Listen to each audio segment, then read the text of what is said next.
L'alerte est venue du Pentagone, le quartier général de l'armée américaine. Les services de renseignement sont convaincus que l'Iran s'apprête à mener une attaque directe contre Israël et la Maison-Blanche n'a pas hésité à évoquer ce risque publiquement. Nous faisons face à une menace d'attaque iranienne significative contre Israël.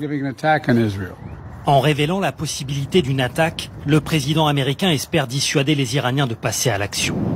Téhéran a promis de venger la mort de plusieurs de ses gardiens de la révolution, tués dans une frappe attribuée à Israël sur le consulat de la République islamique à Damas, en Syrie. Cette opération a ravivé le risque d'une confrontation directe entre les deux pays.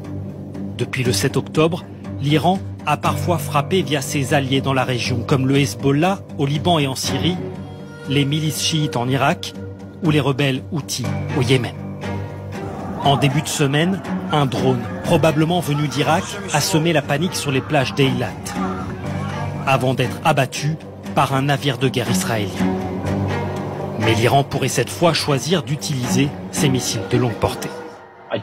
Je suis persuadé que les Iraniens vont répondre. Et ce sera sans doute une attaque directe sur Israël depuis l'Iran. Mais elle sera mesurée pour éviter qu'Israël ne soit obligé de répondre, ce qui créerait une situation très dangereuse. Washington a placé ses troupes dans la région en état d'alerte. Des navires équipés de systèmes antimissiles sont également positionnés pour protéger l'État hébreu.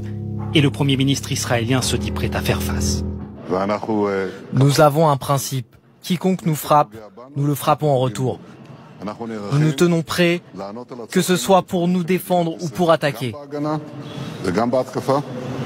Face à ce risque d'embrasement, la France et les États-Unis recommandent à leurs ressortissants d'éviter de se rendre dans les prochains jours en Israël, en Iran, au Liban et dans les territoires palestiniens.